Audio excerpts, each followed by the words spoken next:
Well, hello there, Centennial Elementary School. It's so lovely to see all of your smiling faces. I'd like to welcome you to Washington State Parks.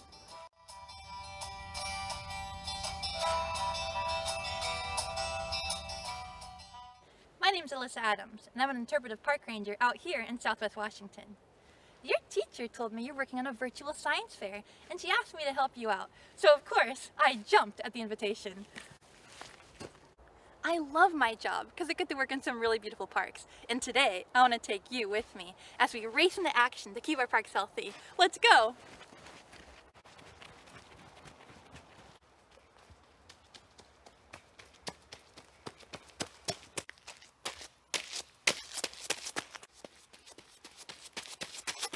I should probably mention, we don't always run everywhere, but we're always doing the best we can to take care of the natural world, to ensure folks like you are having a good time.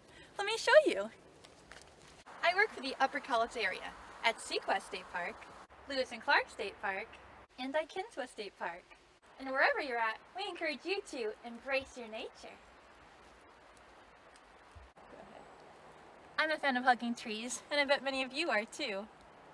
Everyone has a different way of experiencing nature, and there are so many choices. At our parks, a lot of people enjoy going hiking, swimming, camping, canoeing and kayaking, fishing, and biking. Wow, that's a lot.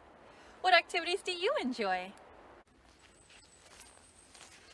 Throughout all the seasons, I guarantee there's a fun adventure waiting for you. That's because we have plenty of trails, forests and fields, shorelines, lakes and rivers, a wetland, and a beautiful boardwalk. Nature means something different to everyone, and we all have our own way to connect with the wild world around us. And all of our parks offer these opportunities.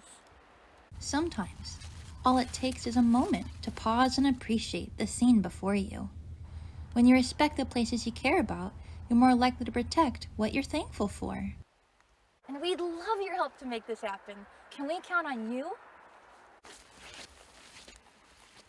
Besides the fact that nature is really neat, it's also really important for our survival and the continuation of biodiversity today and in the future.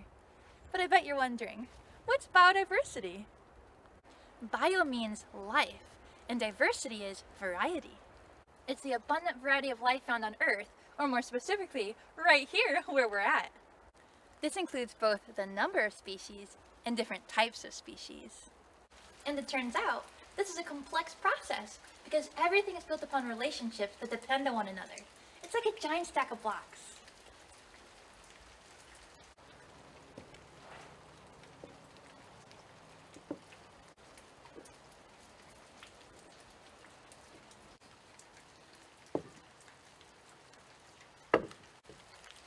And we humans, we're a part of this too.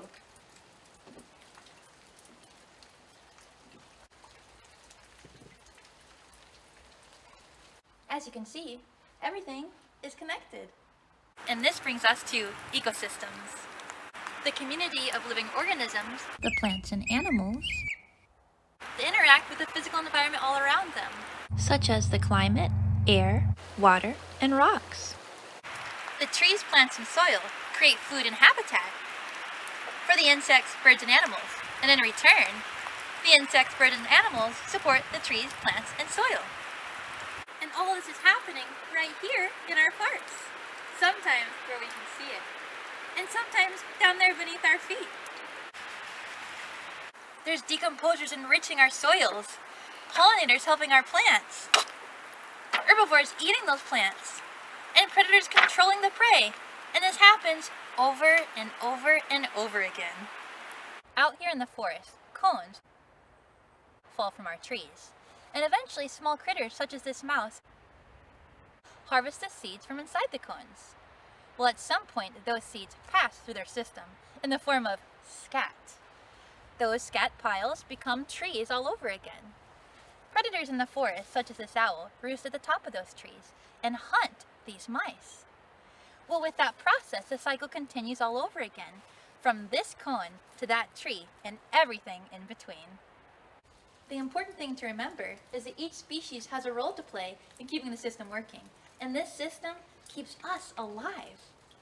Though we are not the most important part of the ecosystems, our actions have a huge impact. If a part goes missing or gets sick, sometimes the entire system can crumble, causing a serious cascading impact. Everything humans need to survive and thrive is provided by the natural world all around us. So if you want to keep breathing in all that lovely oxygen made from our towering tall trees,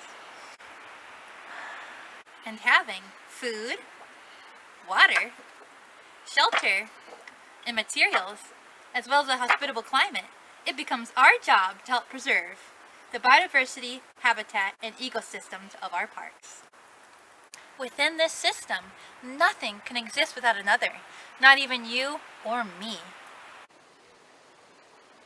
So, what can we do to keep our parks healthy?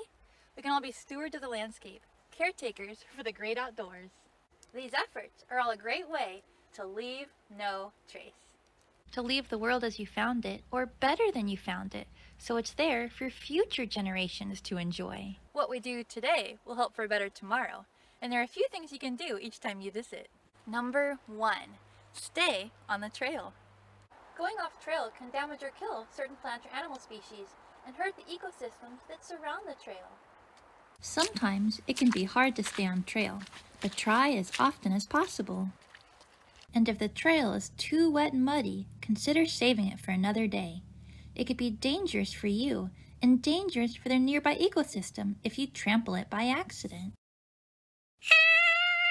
Norbert! Number 2, pack it in, pack it out. That's right. Take with you what you brought into the park, or use our trash cans for your waste. Just make sure you trash your trash. And of course, if recycling is available, make sure you sort your garbage into the correct category. And if you drop something, pick up your litter. Park employees do this all the time.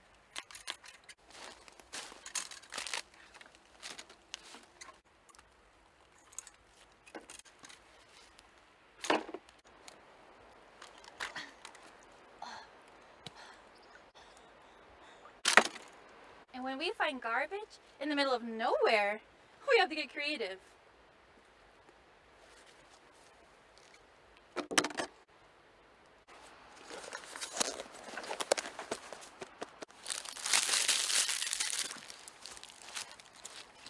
Trash can be harmful to the environment and pollutes our ecosystems. So keeping our trails and public areas clean is a good plan. Number 3, leave what you find. I know it can be tempting to take home the beautiful items you discover.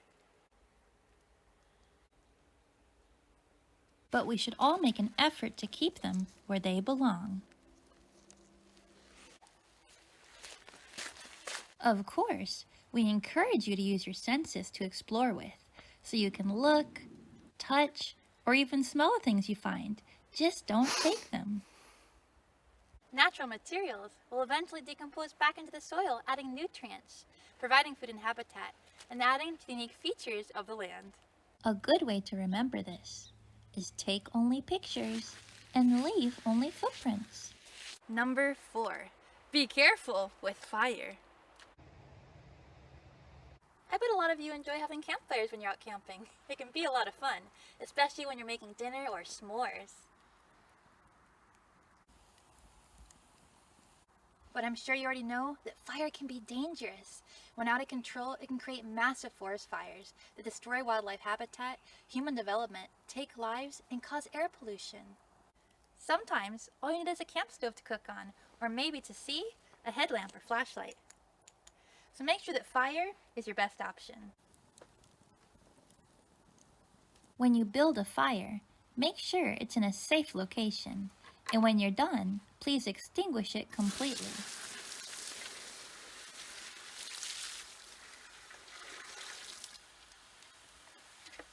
And double check that it's dead out. And number 5, respect wildlife. Seeing animals outside can be really exciting, and I hope you get a chance to make this happen. But please remember to keep your distance. Both people and animals use our parks, so we want to do our best to share the space. And there are a few good ways to make this happen.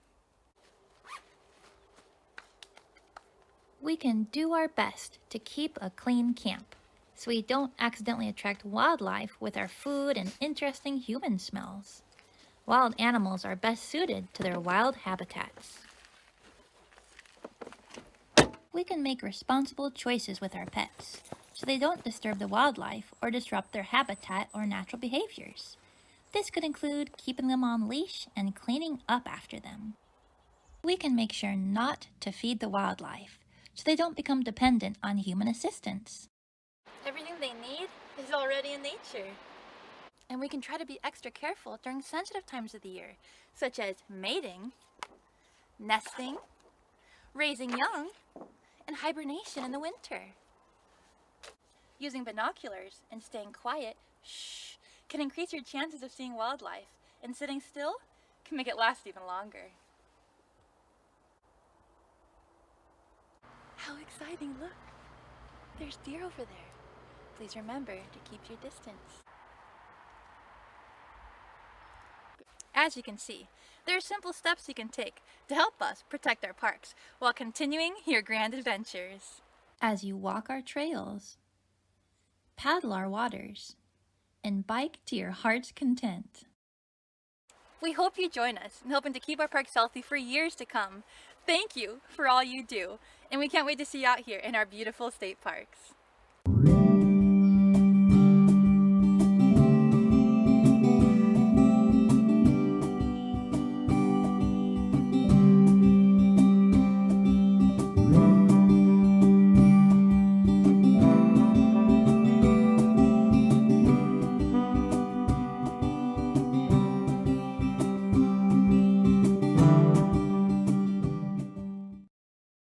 Hey there, Centennial Elementary School.